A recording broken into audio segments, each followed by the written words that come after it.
Yo quiero hablarte en esta noche de señales para una generación o señales para esta generación. Acompáñenme al Evangelio según Mateo, capítulo 12, versículo 39. Dice la palabra del Señor. Y respondió él y les dijo: la generación mala y adúltera demanda señal, pero señal no les será dada sino la señal del profeta Jonás. Porque como estuvo Jonás en el vientre del gran pez 3 días y 3 noches, así estará el Hijo del Hombre en el corazón de la tierra 3 días y 3 noches. Los hombres de Nínive se levantarán en juicio contra esta generación, y la condenarán porque ellos se arrepintieron a la predicación de Jonás. Y aquí más que Jonás en este lugar. La reina del sur se levantará en el juicio con esta generación y la condenará porque ella vino de los fines de la tierra para oír la sabiduría de Salomón, y aquí más que Salomón en este lugar.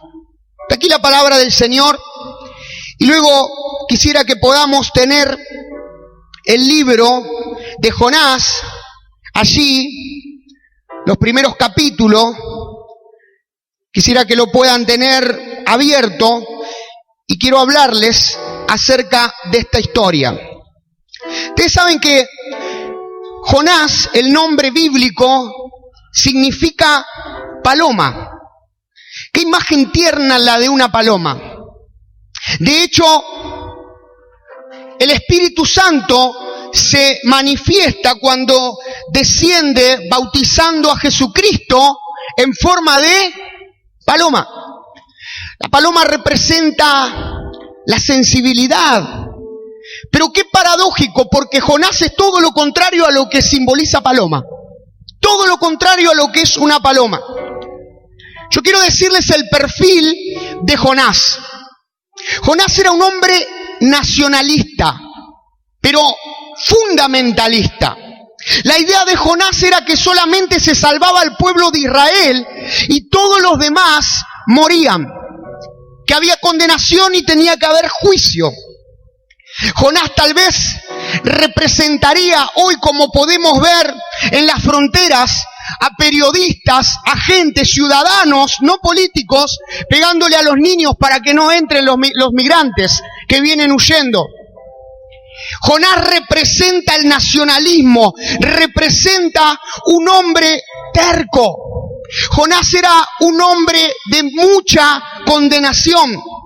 Jonás tenía todas en contra, sin embargo Dios lo elige. Yo quiero decirles que de la generación de Jonás había otros 2 profetas que Dios podría haber elegido. Y Dios podría haber dicho, para que vaya a Nínive, podría haber ido, por ejemplo, Oseas, era contemporáneo de Jonás. En la escuela de profeta Dios miró y podría haber tenido a Oseas, un hombre obediente, conocen la historia de Oseas, un hombre que Dios le dijo que se case con una prostituta llamada Gomer, porque los profetas en realidad eran señales. Y es lo que esta generación está buscando. Amada iglesia, la sociedad está cansada de mensajes. La sociedad también quiere ver mensajeros. La sociedad quiere ver personas, cristianos, que no solamente hablen del amor de Cristo, sino que sean señal de ese amor.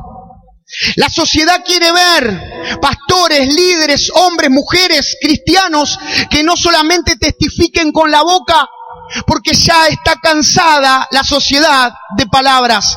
La sociedad quiere ver hechos. Es por eso que necesitamos ser señales. Y Dios debe levantar señales para esta generación. Entonces, Dios podía haber elegido a Oseas, pero lo eligió para otra misión. y fue señal del amor y de la fidelidad, porque Gomer representaba al pueblo de Israel yéndose con otros hombres, representaba al pueblo de Israel yéndose con otros ídolos, y Oseas fue señal de fidelidad, de amor y de misericordia. Yo lo hubiera elegido a Oseas, ya que hizo eso, que haga también que vaya a Nínive. Pero fíjense que Dios dijo no. Yo lo quiero a Jonás. Hay otro, Amós. Estaban ahí, en la misma generación. Amós, un hombre lleno del Espíritu Santo. Tenía todas las cualidades para poder ir ahí. Pero Dios dijo no. Porque Dios es soberano. Hay ciertos pasajes en la Biblia que pueden tener, todo tienen respuesta, pero la Biblia dice que las cosas secretas le pertenecen a Jehová. Por eso que a veces, cuando hay cosas que no entendemos, es entender la soberanía. Yo no entiendo, aunque podemos tener respuesta teológica, decir, a Jacob aceptó, mas a Esaú aborreció. Claro, Dios conocía el corazón de Esaú. Esaú estaba dispuesto a vender cualquier cosa y no le importaba tanto la bendición. Pero hubo una elección de Dios. Y acá pasó lo mismo, Dios elige, Dios toma la iniciativa y elige a Jonás. Jonás era un hombre de características, de personalidad muy fuerte, muy celoso, pero también tenía mucha condenación. Y ahí comienza el llamamiento. Vamos a leer capítulo 1, versículo 1 y 2. Vino palabra de Jehová a Jonás, hijo de Amitai, diciendo, levántate y ve a Nínive, aquella gran ciudad, y pregona contra ella, porque ha subido su maldad delante de mí. Y Jonás se levantó para huir de la presencia de Jehová. ¿A dónde? A Tarsis. Y descendió a Jope y halló una nave que partía para Tarsis. Y pagando su pasaje, entró en ella para irse con ellos a Tarsis, lejos de la presencia de Jehová. Dios dice, iglesia, es necesario que se levanten para hacer señales en esta ciudad y en esta generación. Si Dios nos llamó y si Dios nos salvó, no nos salvó como un punto de llegada, como habíamos dicho, sino como un punto de partida. Lo que va a quedar cuando te vayas de esta tierra es si fuiste señal o no. No te va a quedar dónde, ni te van a recordar dónde, en qué denominación te congregaste, ni cuántas bendiciones recibiste de Jehová. No va a quedar mucho eso. Lo que va a quedar es si fuiste señal para tus hijos, si fuiste señal en tu tierra, si fuiste señal en tu ciudad, si fuiste señal en tu iglesia, cumpliendo el llamamiento que Dios te dio. Somos señales. ¿Y las señales qué hacen? Las señales no son un fin, sino que señalan el camino.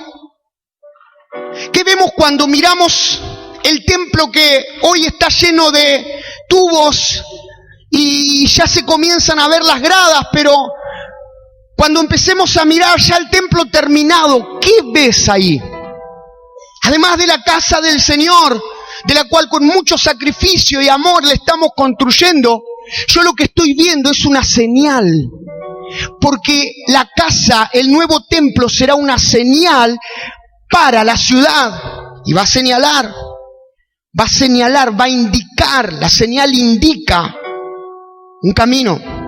Dios te quiere levantar. Dios te está llamando en este tiempo para que dejes un legado. ¿Qué le estás dejando a tus hijos? ¿Qué le estás dejando a esta generación?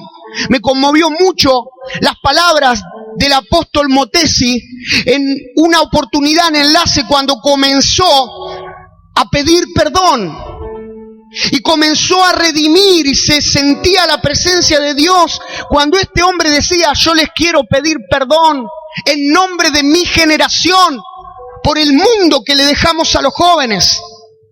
Yo les quiero pedir perdón porque en esas generaciones donde más se dividió la iglesia evangélica, se dividían hasta si comían morcilla o no, se dividían a ver si tomaban jugo, cepita o vino, se empezaron a dividir por dogmas, por tradiciones, y yo les quiero pedir perdón porque no preparamos a una generación para que sean señal. Ayer me ponía muy feliz, no solo ver a los jóvenes y adolescentes que estuvieron evangelizando, me ponía muy feliz ver a los niños, cuando ellos sin vergüenza, sin temor, llenos del poder de Dios, agarraban a la gente, le repartían el folleto, esa flor, pero algunos los abrazaban a esas personas y esas personas recibían el poder de Dios. ¿Por qué? Porque estamos preparando una generación que va a saltar muros, una generación que va a dejar un legado, pero mucho tenemos que ver nosotros. Y Dios te está llamando en esta noche. Como siempre digo, Dios no cierra la planilla de inscripción, Dios te llama. ¿Pero a qué si yo no voy a ser pastor? Ni mucho menos. Yo no canto, yo no voy a dirigir, esos no son mis talentos. Yo no voy a estar dentro de tal liderazgo de la iglesia. Yo quiero decirte que la generación que se viene, que va a ser señal, se van a levantar pastores desde las empresas. Y quiero terminar con esta palabra porque tiene un simbolismo profético. Se van a levantar pastores desde los lugares altos, en los municipios, pastores del deporte, pastores que estén en los lugares más oscuros, pastores desde la política, pero no pastores ordenados. Yo creo que el pastor debe ser pastor, como decía Charles Spurgeon, el príncipe de los predicadores. Le ofrecieron ser rey de Inglaterra y dijo, no me rebajaría siendo pastor. En el llamamiento que Dios me dio, no me rebajaría a ser rey de Inglaterra. Yo creo y considero, y esto es una opinión personal, que los pastores deben estar enfocados en su trabajo, a lo que fueron llamados a hacer. Porque tarde o temprano, desde un lado de la política o de la otra, pueden quedar pegados. Y hay testimonios fehacientes de hombres íntegros, buenos, con deseo de afectar una ciudad, que quedaron pegados con partidos políticos corruptos. Pero sacando al que es llamado a ser pastor, no todos somos llamados a ser pastores. Como siempre digo, micrófono hay uno solo y no se puede repartir mucho más acá adentro. Es por eso que no tenemos que estar enfocados en la pecera, tenemos que estar enfocados en el mar de necesidad que hay. Y Dios está despertando una generación que va a ser señal. Va a ser señal. Dios te está llamando a que seas pastor de tu familia y le digas como papá, esto dice Jehová. Dios te está llamando a que como mamá te levantes y comiences a despertar una atmósfera diferente en tu casa. Dios te está llamando a que seas una señal en esta generación. Y cuando Dios llama, Dios no es como los hombres. Dios no selecciona según la capacidad, el talento o lo externo. Cuando Dios lo llamó a David, nadie daba 2 centavos por David, ni el padre, que se había olvidado que estaba trabajando. Y dijo, ya no tengo más hijos. Ah, no, me queda uno. Y Dios dijo, ese, porque yo miro el corazón. Kathryn Kuhlman decía, no se trata de mi capacidad. Ella fue muy cuestionada, ya era divorciada. Cometió muchos errores. Y luego después de confesar, de arrepentirse, se metió de lleno en el Señor. El testimonio cuenta que va por un lugar, una calle de Estados Unidos donde no había salida, en otoño, y ella camina sin darse cuenta y ve que no hay salida, y el Espíritu Santo le dice, de mi presencia no podés huir. Pudiste cometer errores, pero yo te quiero usar. Y ella siempre decía, no se trata de mi capacidad, se trata de mi disposición en tu capacidad. Seguramente ninguno de nosotros hubiéramos elegido a Jonás. Yo por lo menos no. Si Jonás hubiera estado acá, sería el último que hubiera tenido algún lugar para servir. Pero sin embargo, gloria a Dios, porque Dios no ve lo que mira el hombre, Dios ve el corazón. Preparémonos, iglesia, porque se viene un tiempo donde Dios va a levantar a los que menos pensaban, y tenemos que estar preparados para eso. Sobre todo los que trabajamos toda la noche o todo el tiempo, o desde la mañana, y se van a levantar los obreros de la 11ª hora. Dios está llamando. No pongas excusas. No digas esto no es para mí. Dios te está llamando a que seas una señal. A que dejes el concepto de solo venir a la iglesia a ser parte y comprometerte de una manera diferente. Compromiso es lo que hoy está demandando el Señor.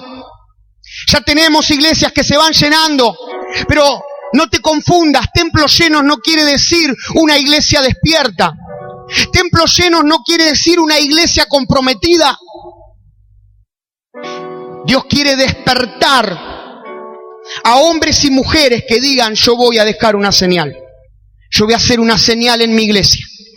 Y va a señalar tu nombre, va a señalar el camino. Dios está levantando a los Juan de este tiempo que digan: yo voy a menguar para que tú crezcas.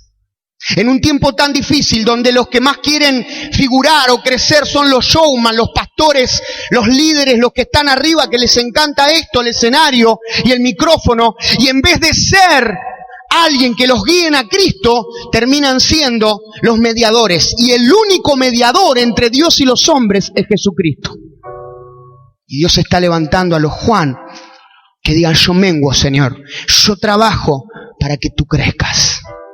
Para que tú crezcas en mi trabajo, para que tú crezcas en mi empresa. ¿Cómo ves tu empresa? Si la ves comercialmente, no vas a llevar muy lejos, pero si la ves como un altar, Dios va a hacer cosas sobrenaturales. Aunque no debes de dejar de trabajar, de ser responsable y de todo lo que la palabra de Dios dice para que ese negocio, para que esa empresa, para que ese trabajo produzca frutos. Te tiro una nomás: el ojo del amo engorda al ganado.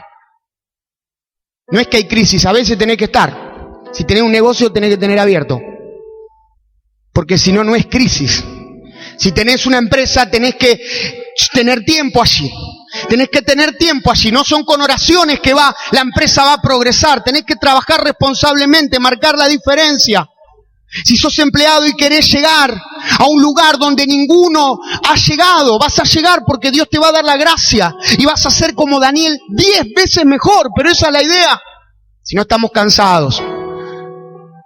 Cansados de cristianos mediocres, cansados de cristianos irresponsables, cansados de reparar agujeros, de peleas y de pleitos porque no hubo responsabilidad entre los trabajos de cristianos, cansados de empleadores que están siempre teniendo a sus empleados en negro, pero luego levantan la mano y hablan de la santidad, cansados de empleados que le roban horas, y si fueran horas solamente sería mucho más liviano.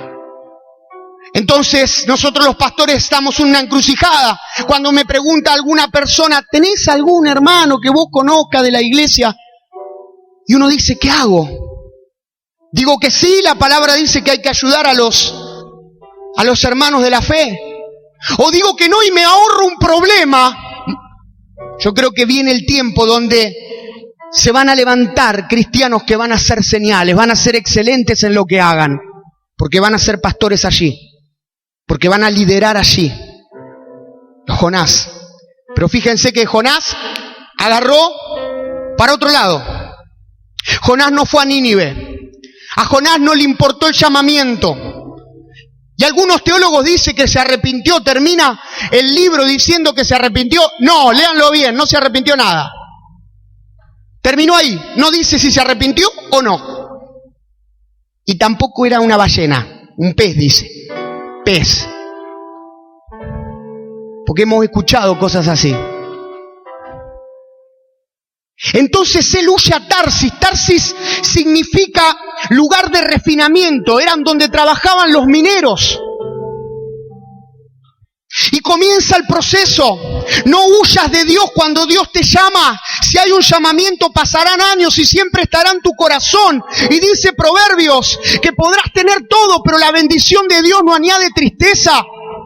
Porque teniendo todo te vas a sentir que no tenés nada. No hay nada mejor que estar en el centro de la voluntad de Dios. No hay nada mejor que soñar sus sueños. No hay nada mejor que recibir la bendición sabiendo que estás dejando un legado, sirviendo al Señor. Pasa la barrera solo de congregarte. Pasa la barrera dominguera de venir solo a escuchar una palabra. Pasa esa barrera, encuéntrate en la palabra como Jesús se encontró y comienza a decir, se ha cumplido la escritura, Dios me llamó a esto. No huyas.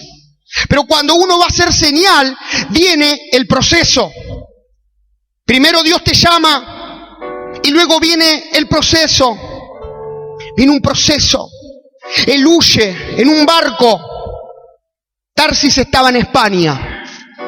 Y él estaba allí durmiendo. ¿Y saben qué? Dice que se levantó una ¿qué? Una tormenta. Porque cuando las cosas están cómodas, tendemos a acomodarnos, tendemos a relajarnos, o como se dice, a bajar el nivel. ¿Vieron cuando algunos equipos de fútbol ganan y ganan copas, y después vienen y qué pasa? Se relajan y bajan el nivel. ¿Por qué? Porque ya no están con la intensidad, porque lograron ciertos objetivos y tienen que decir, ahora tenemos que volver a reencontrarnos y volver a tener ese nivel. A la iglesia le pasa eso a veces. Muchas veces la iglesia se acomoda, muchas veces llegó la bendición, muchas veces llegó el progreso y a veces, no siempre, a veces ese progreso termina siendo, en vez de bendición, de maldición. Personas que vinieron desesperadas a pedir prosperidad, a pedir bendición, y Dios abrió las ventanas de los cielos y lo primero que hicieron fue dejarse de congregar. Lo hemos hablado 1000 veces. Señor, quiero ese auto. Pastor, ore para que pueda tener un auto. Y oramos y viene el auto y de repente la hermana en la familia no apareció más. ¿Y qué pasó? No, es que ahora estamos disfrutando la bendición, nos vamos para todos lados. Entonces, ¿cómo es? Dios a veces corta ahí porque dice, si eso va a provocar que vos te alejes, hasta acá quedó la bendición. Pastores que comienzan a recibir un mover de Dios, pero en vez de mantenerse humildes y no creérselas, comienzan de una manera soberbia a decir, esta es la iglesia de la ciudad. Y Dios dice, hasta acá llegué. Porque no guardas la humildad. Y así con todo lo que podamos tener. Hay otras personas que terminan amando la bendición en vez de al Dios que da la bendición. Y Dios dice, hasta acá. Es necesario levantarse. Hay 2 tormentas. Existen 2 tormentas en la vida. La tormenta de Dios y la tormenta de Satanás. 2 tormentas. Esta fue de Dios. Porque esa tormenta comenzó a sacudir y comenzó a tener miedo los que estaban allí. Y dice que Jonás se despertó. Hay tormentas que vienen de Satanás. ¿Recuerdan cuando Jesús estaba con sus discípulos en la barca? Y tenía que pasar al otro lado, donde estaba la región de Gadara, y estaba el endemoniado gadareno.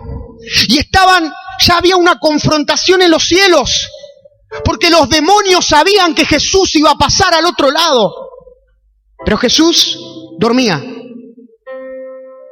Y dice que los discípulos comenzaron a tener miedo porque se levantó una gran y el viento les era contrario. Esa palabra contrario en griego tiene que ver con adversario.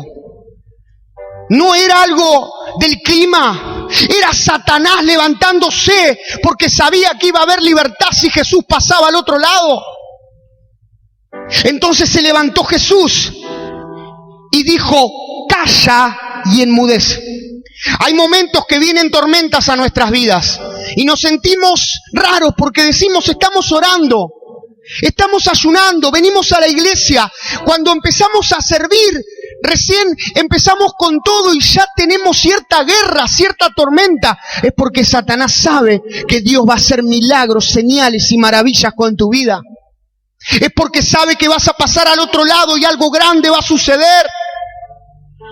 Entonces ahí yo te digo que si esa tormenta es de Satanás, tú te debes levantar y debes decir, calla y enmudece. Pero esta tormenta es diferente. Esta tormenta proviene de Dios. Es la prueba. Es el proceso. Es cuando uno se siente con crisis. Y yo quiero decirte que las crisis, como muy bien está, para los chinos significa oportunidad. Las crisis despiertan a las iglesias. En los lugares donde más mártires hubo es donde más avivamiento hay. En los años 80, ya para ir terminando, invitan a un pastor a Nicaragua, principios de los años 80, y había un problema en Nicaragua de guerrilla y se habían levantado los militares. Entonces este pastor dice que cuando llegó a Nicaragua era todo verde, pero no por el pasto, eran todos militares. Y tenían las armas apuntando, ciertos cañones apuntando directamente a las casas. No estaban para arriba ni para afuera de la ciudad, porque ellos decían que el levantamiento venía de conspiraciones de adentro. Entonces habían amenazado a destruir la ciudad, los mismos militares. Y lo invitan a predicar en ese contexto a este pastor. Y va y ve una iglesia de 4.000 miembros. Tremenda la iglesia.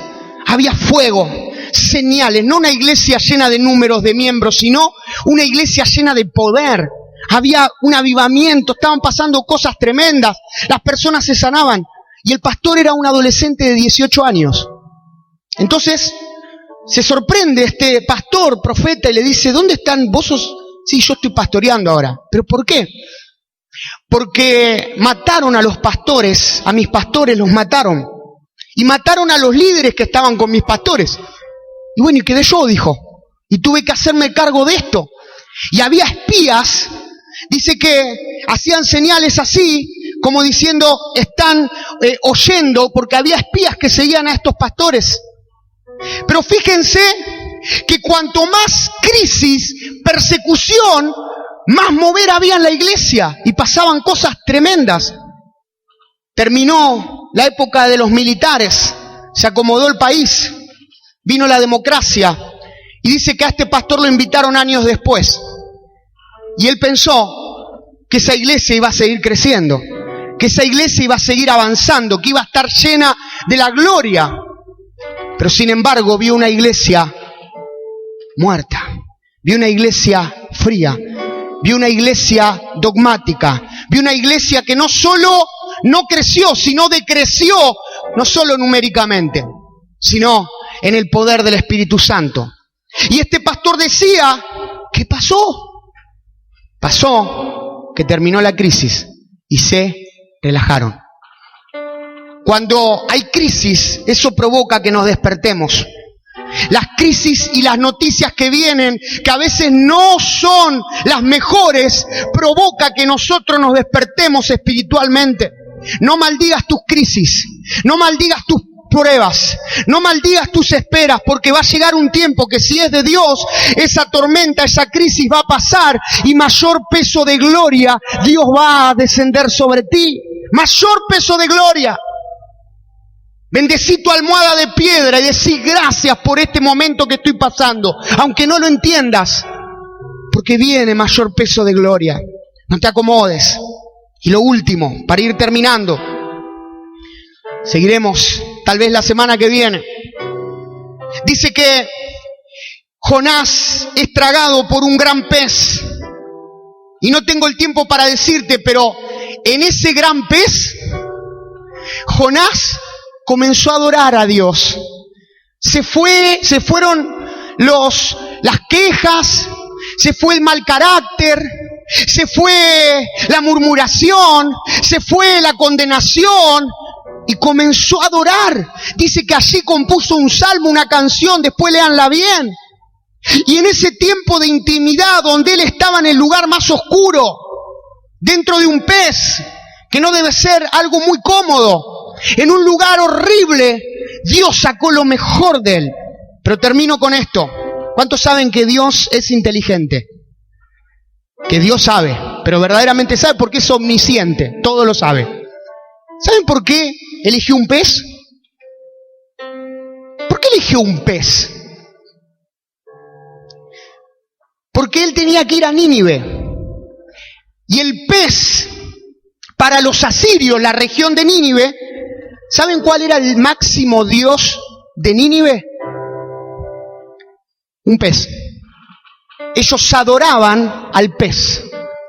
Entonces, Dios los deja ver que este loco profeta es expulsado, vomitado por un pez. Entonces esta gente que eran sanguinarios en serio, mataban, ofrendaban chicos, hacían cualquier cosa, ven con otra autoridad a Jonás. Y esto tiene un simbolismo profético. La sociedad, ¿saben qué significa el pez? El pez significa la adoración o la idolatría. Hay gente que idolatra el deporte. Por eso que sí, tal vez, si ustedes se fijan en las noticias cristianas, ya hay pastores, hombres, profetas que han resucitado muertos, por ejemplo. Y tal vez ese profeta llega a un lugar y pasa desapercibido. Pero si va un jugador de fútbol, no necesariamente Messi, cualquiera, medio pelo, todos están ahí, sacándose una foto, viendo a ver qué comió o qué no comió. ¿Saben por qué?